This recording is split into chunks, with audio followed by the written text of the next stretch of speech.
Welcome again my friends and dear student. आज हम पढ़ने वाले हैं ब्लड एंड आरबीसी के बारे में। ब्लड हमारे शरीर में पाया जाने वाला लिक्विड मैटर है, एक प्रकार का कनेक्टिव टिश्यू है। और इसी ब्लड में पाई जाने वाली RBC, red blood cells, red blood corpuscles भी जिसको कहते हैं, उसके बारे में इस वीडियो में हम बात करने वाले हैं। यहाँ पर हमें कॉर्नर पे हमें कुछ फोटोग्राफ दिखाई गई है। ये अलग अलग प्रकार की ब्लड में पाई जाने वाली कोशिकाएं हैं, इनको भी हम जानेंगे धीरे धीरे। सबसे पहले हम बात करते हैं ब्लड के बारे में कि ब्लड क्या होता है। तो ब्लड को जानने से पहले हम ये समझते हैं कि ब्लड को हम पढ़ते हैं कौन से सिस्टम के अंतर्गत पढ़ते हैं। तो कार्डियोवैस्कुलर सिस्टम। कार्डियोवैस्कुलर सिस्टम में जिसका परिवहन होता है उसमें ब्लड सबसे महत्वपूर्ण होता है। ब्लड की जो पंपिंग क्रिया की जाती है वो हृदय के द्वारा की जाती है, हार्ट के द्वारा की जाती है। हार्ट के अलावा इसमें जिन नलियों में ये बहता है उनको हम ब्लड वेसल्स कहते हैं। मींस पूरा जो कार्डियोवैस्कुलर जो सिस्टम होता है वो 3 कंपोनेंट से मिलकर बना होता है। एक होता है ब्लड, दूसरा होता है हार्ट एंड थर्ड होता है इसमें ब्लड वेसल्स। मींस कार्डियोवैस्कुलर का कार्डियो का मतलब हो गया हार्ट एंड वैस्कुलर का मतलब हो गया ब्लड वेसल्स। इसी में और ब्लड से संबंधित टर्मिनोलॉजी है हिमेटोलॉजी। हिमेट का मतलब होता है, हिमेटो का मतलब या हिमेट का मतलब क्या होता है, ब्लड से रिलेटेड, रक्त से संबंधित। और लॉजी का मतलब होता है स्टडी से संबंधित। यानी ब्लड की जो स्टडी होती है उसको हम हिमेटोलॉजी कहते हैं, या हम यूं कहें स्टडी ऑफ ब्लड, जिसमें blood forming tissue and the disorder associate with the blood, जो ब्लड को बनाने वाले ऊतक और इसमें ब्लड में किसी प्रकार की कोई डिसऑर्डर्स होते हैं, मतलब कोई डिजीज होती है, उनसे संबंधित जो ब्रांच है विज्ञान की उसको हिमेटोलॉजी कहते हैं। ब्लड क्या है वास्तव में? Blood is a liquid connective tissue. हम यूं कहें कि रक्त एक तरल संयोजी ऊतक है। संयोजी ऊतक में लिक्विड प्रकार का होने के कारण इसको तरल संयोजी ऊतक माना गया है। पीएच, ब्लड की जो पीएच होती है वो 7.4 होती है। 7.4 यानी ये बेसिक हो गया, स्लाइटली बेसिक हो गया, हल्का क्षारीय हो गया। इसकी रेंज इसमें होती है, हालांकि मैक्सिमम जो वैल्यू होती है 7.4 होती है। यानी अगर आपको क्वेश्चन पूछा जाए कि ब्लड की पीएच कितनी होती है तो 7.4 होती है। इसके आसपास जो भी ऑप्शन होगा आप उस पर टिक कर सकते हैं। ब्लड का हमारे शरीर में कितना परसेंट एक्स्ट्रा सेलुलर फ्लूइड के रूप में पाया जाता है? वो होता है 20%। Blood constitute about 20% of extra cellular fluid. Cell के बाहर जो फ्लूइड पाया जाता है उसको हम कहते हैं एक्स्ट्रा सेलुलर फ्लूइड, और जो सेल के अंदर पाया जाता है उसको कहते हैं इंट्रा सेलुलर फ्लूइड, क्योंकि सेल के अंदर पाया जा रहा है। हमारे शरीर में जितना भी सेल के बाहर जो फ्लूइड पाया जाता है, कोशिकाओं के बाहर जो फ्लूइड पाया जाता है जिसमें ब्लड भी शामिल है, वो सब मिलकर एक्स्ट्रा सेलुलर फ्लूइड कहलाते हैं। लेकिन अब हम टोटल वॉल्यूम को देखें तो ब्लड का उसमें जो प्रतिशत होता है लगभग 20% ब्लड उसमें भाग बनाता है, और रिमेनिंग 80% जो फ्लूइड होता है वो सेल्स में जो टिश्यू जहां पर बात किए हुए रहते हैं कोशिकाओं के बाहर की तरफ पाया जाता है या लिम्फ के रूप में पाया जाता है। अगर हम बॉडी मास के अकॉर्डिंग इसका टोटल वेट देखें ब्लड का, तो लगभग 66 to 8% of total body mass, हमारी बॉडी का, हमारे वजन का लगभग 6 से 8% जो हिस्सा होता है वो रक्त के द्वारा बनाया जाता है। Average size of adult mail, जो नॉर्मल हाइट के जो एक स्वस्थ एडल्ट वयस्क पुरुष में लगभग 5 से 6 लीटर ब्लड पाया जाता है। एवरेज ये एडल्ट फीमेल में लगभग 4 से 5 लीटर ब्लड पाया जाता है। अब हम समझते हैं ब्लड के कार्य के बारे में, फंक्शंस ऑफ ब्लड के बारे में। इसको ब्लड के बहुत सारे कार्य हैं, लेकिन हमने इसको सामान्य सरल प्रकार से हमने 3 रूप में डिवाइड कर दिया है। 3 प्रकार के रूप में हम इसको पढ़ते हैं। सबसे पहले हम बात करते हैं ट्रांसपोर्टेशन। ट्रांसपोर्टेशन को आप कहें कि परिवहन से संबंधित है। दूसरा जो काम होता है वो रेगुलेशन से है, यानी नियमन से संबंधित है, रेगुलेशन से। नेक्स्ट है प्रोटेक्शन से संबंधित, यानी हमारी सुरक्षा के लिए। तीनों फंक्शंस को हम पढ़ते हैं। सबसे पहले है ट्रांसपोर्टेशन, यानी परिवहन से संबंधित रक्त के क्या कार्य होते हैं। आप जानते हैं कि रक्त के द्वारा oxygen and carbon dioxide CO2, O2 and CO2 जितनी भी गैसेज हैं उनका परिवहन ब्लड के द्वारा किया जाता है। ब्लड के द्वारा इनका जो ऑक्सीजन और कार्बन डाइऑक्साइड का जो ट्रांसपोर्ट होता है, आप जानते हैं RBC में पाए जाने वाले हीमोग्लोबिन और इसके अलावा सोल्यूबल जो फॉर्म होती है उसके रूप में ब्लड के द्वारा इसका गैसेज हैं उनका ट्रांसपोर्ट होता है। इसके अलावा ब्लड क्या करता है, कैरीज न्यूट्रिएंट्स, जो भी न्यूट्रिएंट्स हम ले रहे हैं उनका भी हमारी सेल्स तक पहुंचाने का कार्य ब्लड करता है, जिसमें आप कह सकते हैं जैसे ग्लूकोज है, फ्रक्टोज है, एमिनो एसिड्स हैं, यानी जो भी हमारी शरीर के लिए न्यूट्रिएंट्स हैं, जैसे आप आयन कह सकते हैं कि जो आयन है उनका भी जितना भी ट्रांसपोर्ट है हमारी सेल्स को न्यूट्रिशन जो प्रोवाइड करा रहा है वो ब्लड ही करवा रहा है। इसके अलावा हार्मोन्स, जो एंडोक्राइन ग्लैंड से जो अंतःस्रावी ग्रंथियां हैं वहां से जो हार्मोन सिक्रेट होते हैं उनको कोशिकाओं तक पहुंचाने का कार्य भी ब्लड ही करता है।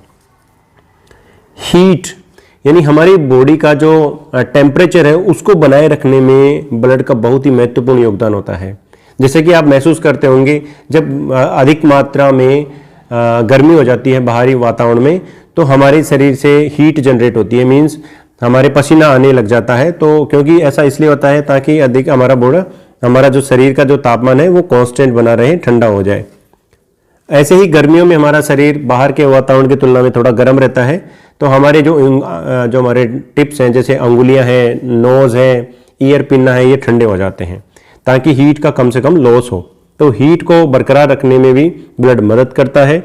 इसके अलावा वेस्ट प्रोडक्ट्स, जो खराब पदार्थ हैं जैसे कि यूरिया है, अमीनो एसिड्स हैं, यूरिक एसिड्स हैं और बहुत ही कम मात्रा में जो अमोनिया है उनको बाहर करने में भी ब्लड का योगदान होता है। नेक्स्ट हम बात करते हैं रेगुलेशन, यानी हमारे शरीर में जो नियमन की प्रक्रिया है उसको भी बहुत अच्छे से मेंटेन करने का काम ब्लड के द्वारा किया जाता है। रेगुलेशन में मेंटेन होम्योस्टेसिस, होम्योस्टेसिस को हम कहते हैं कि स्थिरता, साम्यावस्था, यानी हमारे शरीर की एक स्थिरता बनी रहे, किसी तरह के ज़्यादा कोई खतरनाक प्रोडक्ट नहीं बने, कम नहीं हो, हर जो चीज़ें हैं न्यूट्रिएंट्स बराबर कोशिका तक मिलता रहे। तो ये पूरे जितने भी काम हैं वो ब्लड के द्वारा किए जाते हैं। इसके अलावा रेगुलेशन पीएच को रेगुलेट करने का काम ब्लड करता है। ब्लड में आप जानते हैं कि हीमोग्लोबिन पाया जाता है और हीमोग्लोबिन के द्वारा H आयनों को नियमित किया जाता है। Haemoglobin buffer as a buffer की तरह काम करता है, मीन्स अगर अधिक H आयन होंगे तो उनको अपने साथ जोड़ लेता है ताकि ब्लड की पीएच कांस्टेंट बने रहे, 7.4 के आसपास ही बना रहे। और जब कम हो जाती है पीएच तो ये अपने जो H आयन है उनको वापस अपने साथ से जो जुड़े हुए थे उनको रिलीज कर देते हैं। बॉडी टेम्परेचर की बात करते हैं। बॉडी टेम्परेचर को भी ब्लड रेगुलेट करता है, जैसे कि अभी बात की हमने कि अधिक मात्रा में अगर होगा, गर्मी होगी तो हीट पसीने के रूप में ये निकलता है तो हमारी बॉडी का टेम्परेचर कांस्टेंट बना रहे। हमारी बॉडी का जो नॉर्मल टेम्परेचर है वो 37 डिग्री सेल्सियस या हम कहें 98.6 फ़ारेनहाइट में होता है। इसके अलावा ब्लड ऑस्मोटिक प्रेशर को मेंटेन, यानी जो हमारा ऑस्मोटिक प्रेशर है, ऑस्मोटिक प्रेशर जो एक सॉल्यूशन में जो आयनों का बराबर मात्रा में उसमें घुले रहे, उसका बैलेंस बना रहे ताकि उस फ्लो में भी आसानी रहो और टिश्यू तक पहुंचने में भी आसानी रहे। तो ऑस्मोटिक प्रेशर को भी बनाए रखने में ब्लड का योगदान है। डिजोल्व आयंस, आयनों को ये अपने अंदर डिजोल्व रखता है और इसको रेगुलेट भी करता है, सेल्स तक पहुंचाने का काम या सेल से लेने का काम भी यही करता है। इसके अलावा इसमें प्रोटीन्स होते हैं, एंजाइम्स होते हैं, बहुत सारी चीज़ें जो इसमें पाए जाते हैं और इसके हमारे शरीर में एक वाइटल की तरह काम करते हैं ये ब्लड। नेक्स्ट हम बात करते हैं प्रोटेक्शन के, यानी सुरक्षा के रूप में कैसे काम करते हैं। आरबीसी में, ब्लड में आरबीसी पाई जाती है, डब्ल्यूबीसी पाई जाती है और प्लेटलेट्स पाई जाती है। ये तो सेल्स हैं वो पाई जा रही हैं, इसके अलावा दूसरे और भी पदार्थ हैं, बहुत सारी proteins, amino acid, enzymes, hormone etcetera. Protection से संबंधित जो काम है वो करते हैं प्लेटलेट्स। कैसे? Help in clotting. ब्लड का जो क्लोट बनना होता है वो किसके द्वारा किया जाता है? वो किया जाता है प्लेटलेट्स के द्वारा। और प्लेटलेट्स ब्लड में पाई जाती है, तो क्लोटिंग बनाने में ये हमारी रक्षा कर रही है, क्या ताकि एक्सेस मात्रा में ब्लड की हानि नहीं हो। WBC protect against disease bye caring on phagocytosis. इसके अलावा WBC की जो कोशिकाएं हैं उनके द्वारा फैगोसाइटोसिस की जो प्रक्रिया है उसके द्वारा भी हमारे को प्रोटेक्शन करने का भी काम करते हैं। Several types of blood proteins. इसके अलावा ब्लड में कई प्रकार की ब्लड प्रोटीन्स पाई जाती है। एंटीबॉडीज इंक्लूडिंग, जैसे कि एंटीबॉडीज पाई जा रही है, इंटरफेरोन्स पाए जाते हैं, कॉम्प्लीमेंट्स प्रोटीन्स पाई जाती हैं। और ये सब अलग अलग रास्ते से, अलग अलग तरीके से हमारे को कई प्रकार की बीमारियों से बचाने का भी काम करते हैं, जिसमें सबसे महत्वपूर्ण हमारी WBC काम कर रही है ये। अब हम समझते हैं ब्लड का कंपोजिशन, जिसमें इसके कंपोनेंट्स देखते हैं कि कंपोनेंट्स में क्या क्या है या इसके कंपोजिशन में क्या क्या पाया जाता है। हमारा ब्लड वास्तव में है क्या? हमने समझ लिया कि ये लिक्विड कनेक्टिव टिश्यू है, यानी इसमें कनेक्टिव टिश्यू का मतलब इसमें सेल्स तो पाई जा रही है, लेकिन डिफरेंट टाइप की टिश्यू इसमें होने के कारण इसको दो जोड़ने का भी काम कर रहे हैं जो अलग अलग टिश्यू है, तो इसके लिए इसको नाम दिया गया है। ब्लड में जो ब्लड प्लाज्मा लगभग 55% प्लाज्मा होता है, जिसमें अधिकांश मात्रा में वाटर होता है। ब्लड प्लाज्मा के अलावा लगभग 45% फोम एलिमेंट और कॉर्पस्कल्स पाई जाती है। ब्लड प्लाज्मा में मैक्सिमम जो पाया जाता है वो वाटर पाया जाता है, लगभग 90 से 92% पानी पाया जाता है। इसके अलावा सोल्यूट्स पाए जाते हैं जो कि 8 से 10% सोल्यूट हो सकते हैं।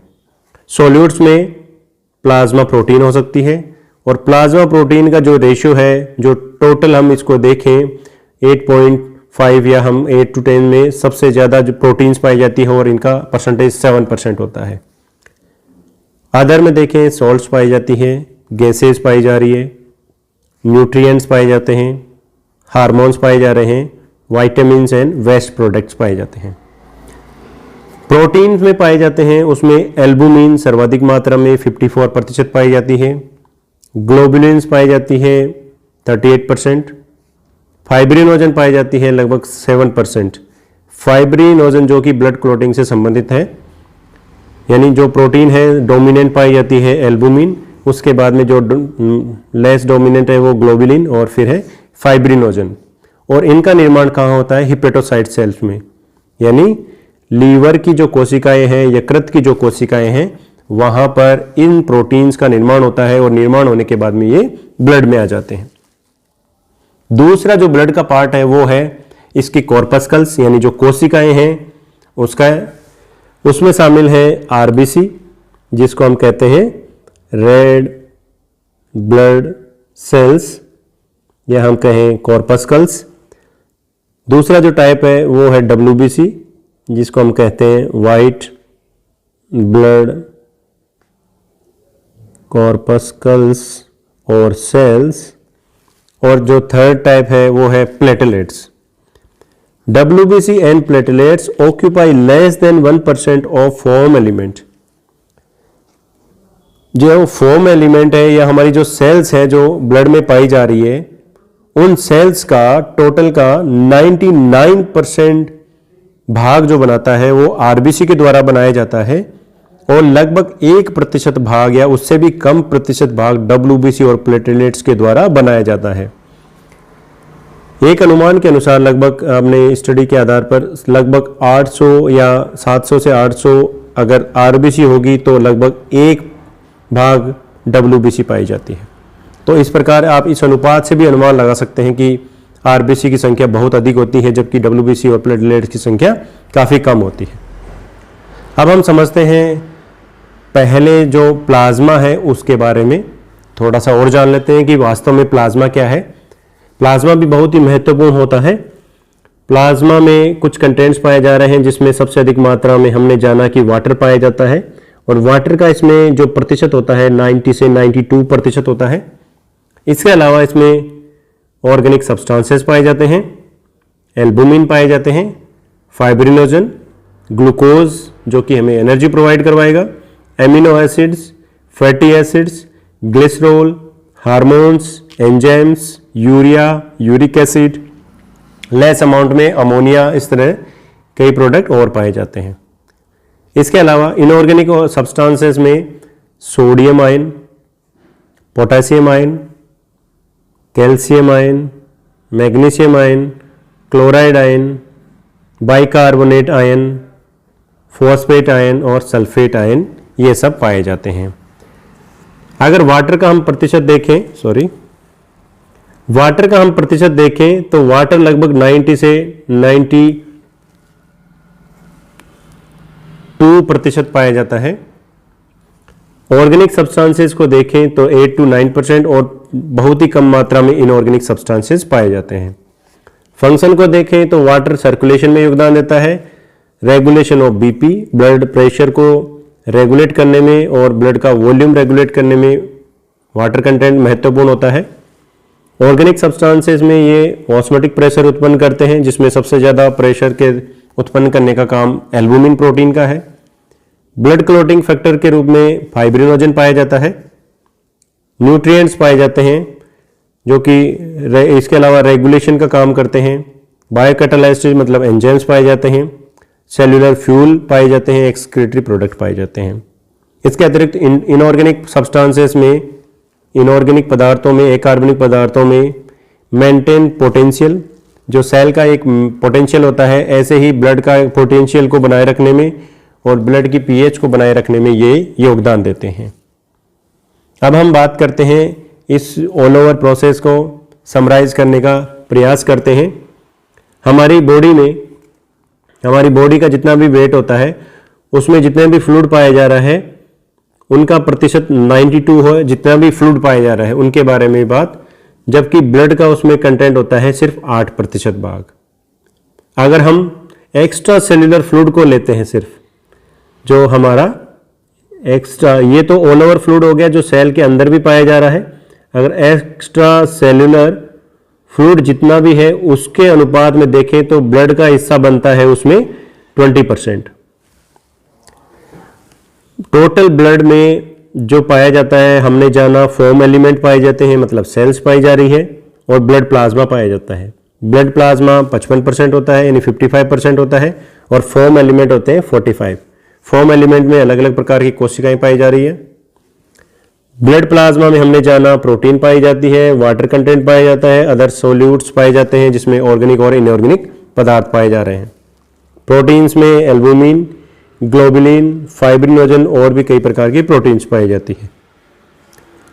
इसके अलावा अदर सॉल्यूट्स में इलेक्ट्रोलाइट्स हो गए, न्यूट्रिएंट्स हो गए, गैसेस हो गए, रेगुलेटरी सब्सटेंसेस, वेस्ट प्रोडक्ट, कई प्रकार के सब्सटेंसेस पाए जाते हैं। फोम एलिमेंट को देखें, सेल्स में देखें तो इसमें आरबीसी, रेड ब्लड सेल्स पाई जाती है, डब्ल्यूबीसी, वाइट ब्लड सेल्स पाई जाती है, प्लेटलेट्स। यहाँ फोटोग्राफ के आधार पर हम समझ सकते हैं कि किस प्रकार से सेल्स दिखाई देती है, जो हमारे ब्लड में कोशिकाएं किस प्रकार की दिखाई देती है। तो आप यहाँ देख पा रहे होंगे, रेड ब्लड सेल्स आपको इस तरह की दिखाई देती है, प्लेटलेट्स इनरेगुलर शेप की दिखाई दे रही है, और white blood cells white colour के अकॉर्डिंग दिखाई दे रही है। यहाँ लो मैग्निफिकेशन पे भी आप देख सकते हैं, अलग अलग कलर के अकॉर्डिंग ये सेल्स जो है आपको दिखाई दे सकती है, जिसमें आप वाइट ब्लड सेल्स, जिसमें न्यूट्रोफिल्स यहाँ पे आपको दिखाई दे रही है, अलग स्टेन ले रही है ये। यहाँ जो इसमें लिक्विड भरा हुआ है उसको ब्लड प्लाज्मा, सबसे ज़्यादा अधिक मात्रा में जो आपको रेड कलर में जो दिखाई दे रहे हैं वो है रेड ब्लड सेल्स। इसके अलावा बहुत ही कम मात्रा में, बहुत ही कम संख्या में छोटी छोटी जो सेल लाइक दिखाई रही है वो है प्लेटलेट। इसके अलावा डब्ल्यूबीसी पाई जाती है जो कि मोनोसाइट के रूप में यहाँ पर दिखाई दे रही है। अब हम समझते हैं हीमेटोक्रिट के बारे में। हीमेटोक्रिट क्या होता है? अगर सरल शब्दों में इसको समझने का प्रयास करें तो हमारे टोटल जो ब्लड में कितनी प्रतिशत आरबीसी की पाई जा रही है और ये वैल्यू तब निकलती है जब हम इसको सेंट्रीफ्यूज करते हैं। इसको इस तरह से डिफाइन करते हैं, the percentage of the total blood volume occupy by RBCs, यानी आरबीसी जो सेल्स हैं उनके द्वारा कितना भाग, कितना परसेंटेज ऑक्यूपाई किया जाएगा टोटल ब्लड्स में। The normal range of the haematocrit for adult female is 38 to 46 and for adult mail it is the 40 to 54%। Average इसको 47 माना गया है। अगर दोनों का हम औसत की बात करें तो लगभग 45% हेमेटोक्रिट की औसत वैल्यू आती है। A hematocrit of 40 indicate that 40% of the volume of blood is composed by RBC। अगर हेमेटोक्रिट वैल्यू 40 है, इसका मतलब ये है कि उसमें जो टोटल ब्लड में 40% भाग में सेल्स पाई जा रही है आरबीसी की। इससे हम इसके लिए एक सेंट्रीफ्यूज मशीन का यूज करते हुए हम इस प्रक्रिया को करते हैं, जिसमें सबसे पहले हम किसी में मनुष्य का ब्लड लेते हैं। ब्लड लेने के बाद में उसको हम टेस्ट ट्यूब में लेकर या कैपिलरीज में लेकर उसको हम सेंट्रीफ्यूज मशीन के द्वारा सेंट्रीफ्यूज करते हैं, घुमाते हैं उसको, और उसके बाद में क्या होता है, ये जो फॉर्म एलिमेंट होते हैं, जो आरबीसी होती है, वो टेस्ट ट्यूब के नीचे वाले भाग में जम जाती है या इकट्ठा हो जाती है, और जो प्लाज्मा वाला जो भाग है वो ऊपर आ जाता है। बीच में जो भाग है उसमें डब्ल्यूबीसी और प्लेटलेट्स पाई जाती है। अब जो आरबीसी के द्वारा जो भाग ऑक्यूपाई किया जाता है वो जो वैल्यू कहलाएगी इसकी, जो टोटल में से कितना भाग आरबीसी के द्वारा बनाया जाएगा, यही बस हेमेटोक्रिट वैल्यू कहलाती है। इससे हम ये भी पता कर सकते हैं कि किसी को एनीमिया हुआ है नहीं हुआ है। एनीमिया जिसका मतलब उसमें आरबीसी की संख्या में कमी होना एनीमिया कहलाता है। एनीमिया के कई रीजन होते हैं, लेकिन एक बहुत ही बेसिक टेस्ट है जिससे हम ये पता कर सकते हैं कि एनीमिया की कंडीशन है या नहीं है। या हम ये भी कह सकते हैं कि पॉलीसाइथेमिया है या नहीं है। पॉलीसाइथेमिया का मतलब हो गया कि आरबीसी की संख्या में अधिकता होना, उनकी संख्या बहुत अधिक हो जाना। अब हम समझते हैं आरबीसी के बारे में कि आरबीसी क्या होती है, रेड ब्लड सेल्स, लाल रक्त कणिकाएं क्या होती है। इनको हम इरिथ्रोसाइट्स भी कहते हैं। इरिथ्रो का मतलब होता है रेड और साइट का मतलब हो गया cell. Contain the oxygen carrying protein, ये ऑक्सीजन कैरिंग प्रोटीन रखती है, और वो ऑक्सीजन कैरिंग प्रोटीन है हीमोग्लोबिन। और ये हीमोग्लोबिन जो है यही आरबीसी को रेड कलर प्रोवाइड करवाता है। इसी की वजह से आरबीसी का जो हमें कलर जो होता है वो रेड कलर का होता है, लाल रंग का होता है। A healthy adult male has 5.4 million RBC per microliter। पर माइक्रोलीटर का मतलब हो गया, हम इसको कह सकते हैं मिलीमीटर क्यूब, यानी लगभग एक ड्रॉप, स्मॉल ड्रॉप में अगर हम इसको काउंट करें तो लगभग 55.4 मिलियंस या हम कहें 54 लाख आरबीसी पाई जाती है। अगर हम फीमेल की, एडल्ट हेल्दी फीमेल की बात करें तो लगभग 48 लाख या हम कहें 4.8 मिलियन आरबीसी पाई जाती है पर माइक्रोलीटर ब्लड में। सरल शब्दों में या 48 लाख आरबीसी पाई जाती है पर माइक्रोलीटर ब्लड में। आरबीसी का जो हमें दिखाई देती है वो बाइकॉनकेव डिस्क के रुमान दिखाई देती है, लगभग इस प्रकार से आकार की होती है ये। इसका डायमीटर लगभग 7 to 8 माइक्रोमीटर होता है। आरबीसी जो होती है उसका जीवन काल लाइव ओनली अबाउट 120 डेज, लगभग 120 दिन का आरबीसी का कार्यकाल होता है। Glycolipid in the plasma membrane of RBCs are antigens. RBC जो है उसकी जो मेम्ब्रेन है उसके बाहर की तरफ कुछ प्रोटीन से बने हुए कुछ एंटीजेंस पाए जाते हैं, ग्लाइकोलिपिड से बने हुए एंटीजेंस पाए जाते हैं, that account for the various blood group such as ABO and Rh antigens, जो कि एबीओ ब्लड ग्रुप का और आरएच ब्लड ग्रुप का निर्माण करते हैं। यानी जो आरबीसी है उसके ऊपर जो एंटीजन पाए जाते हैं उसके आधार पर ही ब्लड ग्रुप का डिसाइड होता है कि ब्लड ग्रुप कौन सा होगा, ब्लड ग्रुप ए होगा, बी होगा, ए बी होगा या ओ होगा। आरबीसीज लेक न्यूक्लियस, आरबीसी के पास में केंद्र का अभाव होता है। एंड अदर ऑर्गेनेल्स, और उसमें अन्य जो अंग होते हैं, मतलब सेल के ऑर्गेनेल्स हैं, जैसे माइटोकॉन्ड्रिया है, गोल्जी कॉम्प्लेक्स है, इस तरह के जो दूसरे ऑर्गेनेल्स हैं वो इसमें आरबीसी में नहीं पाए जाते हैं, एक मैच्योर आरबीसी में नहीं पाए जाते हैं। एंड कैन नाइदर रिप्रोड्यूस और nor carry an extensive metabolic activity, और यहाँ पर किसी तरह की मेटाबॉलिक एक्टिविटी भी और मेजर रूप में नहीं होती है। और ये अपने समान सेल्स का निर्माण भी, ऐसा नहीं है कि ये सेल माइटोटिक डिवीजन करके और आरबीसी का निर्माण करती है, ऐसा भी नहीं है, खुद रिप्रोड्यूस नहीं कर सकती है। अब हम और देखते हैं कुछ बातें और आरबीसी से संबंधित। आरबीसी के निर्माण को हम कहते हैं हीमेटोपोइसिस, इसको हिंदी में लिखे ऐसे ही लिखते हैं, हीमेटोपोइसिस, जिसका मतलब हो गया ब्लड सेल फॉर्मेशन, ब्लड की कोशिकाओं का निर्माण, जिसमें आरबीसी भी हम कह सकते हैं कि आरबीसी का निर्माण भी यही कहलाता है। अगर हम बात करें इरिथ्रोपोइसिस का, इसका मतलब हमने पर्टिकुलर डिफाइन कर दिया कि आरबीसी के निर्माण से संबंधित बात है। हीमेटोपोइसिस का मतलब आरबीसी से संबंधित जो भी सेल्स हैं हमने उसको हीमेटोपोइसिस कह रहे हैं, जिसमें डब्ल्यूबीसी भी आ सकती है, प्लेटलेट्स भी आती है और आरबीसी भी आती है। Haematopoiesis occur in red bone marrow, red bone marrow में हीमेटोपोइसिस की यानी इनके आरबीसी, डब्ल्यूबीसी और प्लेटलेट्स की बनने की प्रक्रिया रेड बोन मेरो में होती है। और जो रेड बोन मेरो होती है वो पाई जाती है एक्सियल स्केलेटन में, जो हमारा अक्षीय कंकाल है उसमें, ग्रिडल्स में, एपिफाइसेस ऑफ ह्यूमरस एंड फीमर, जो ये बोन्स हैं दोनों, ये सभी बोन्स हैं, हड्डियां हैं, उनमें इनका निर्माण होता है।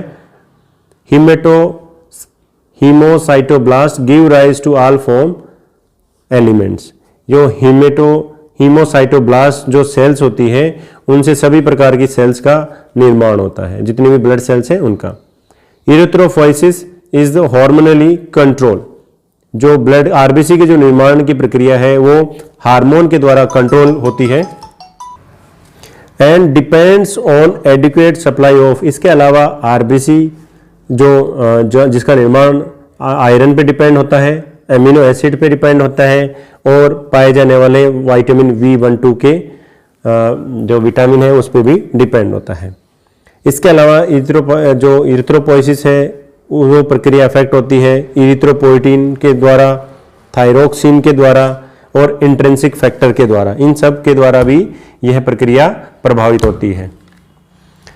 Significant lower number of RBC cause anaemia, अगर एक लेवल के बाद में अगर आरबीसी की संख्या कम होती है तो इस कंडीशन को कहते हैं एनीमिया।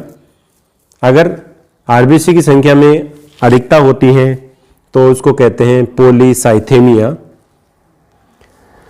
अब हम देखते हैं कि आरबीसी जो है वो जब बन जाती है तब तो ठीक है, लेकिन जब उसका जीवन खत्म होता है या वो मरती है तब क्या होता है।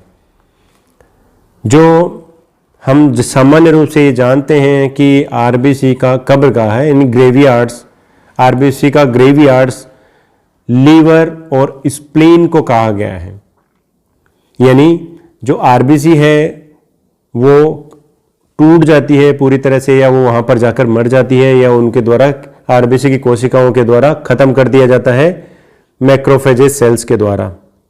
यह प्रक्रिया स्प्लीन और लीवर में संपन्न होती है, जिसमें क्या होता है, सबसे पहले तो हम ये समझते हैं जो आरबीसी है उसका फैगोसाइटोसिस होगा, मींस कुछ कोशिकाएं होती हैं वो इसको डिग्रेड कर देगी। इसके बाद में जो इसमें ग्लोबुलिन जो पार्ट था वो ग्लोबुलिन चूंकि प्रोटीन भाग है, प्रोटीन चूंकि एमिनो एसिड से मिलकर बना होता है तो ग्लोबुलिन टूट के एमिनो एसिड बनाता है और एमिनो एसिड वापस प्रोटीन के निर्माण में काम में ले लिए जाते हैं।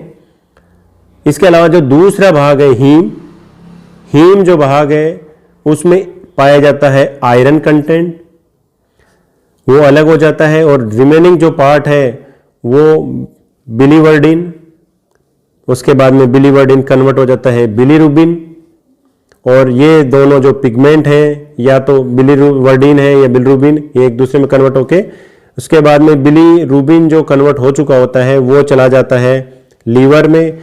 इसके बाद में ये स्मॉल इंटेस्टाइन में चला जाता है। कैसे जाएगा? हमारे डाइजेस्टिव सिस्टम के साथ में। जो स्मॉल इंटेस्टाइन में है उसमें लिपिड के जो पाचन में जो योगदान देते हैं उसमें बिलीरुबिन भी है। तो बिलीरुबिन क्या होता है? स्मॉल इंटेस्टाइन में जाता है, बिलीरुबिन आ चुका है इंटेस्टाइन में। इसके बाद में बैक्टीरियल एक्टिविटी होती है या इंटेस्टाइन में और इसको कन्वर्ट कर दिया जाता है यूरोबिलिनोजन में। यूरोबिलिनोजन या तो यूरोबिलिन में कन्वर्ट हो जाता है और यूरिन के साथ में, पेशाब के साथ में बाहर कर दिया जाता है, या हो सकता है यह यूरोबिलिनोजन जो है वो ईस्टर को बिलीन में कन्वर्ट हो जाए। अगर ये ईस्टर को बिलीन में कन्वर्ट हो जाएगा तो ये फेसेस के साथ में, यानी अनडाइजेस्टेड जो फूड है, पोटी है, उसके साथ में बाहर निकाल दिया जाता है इसको।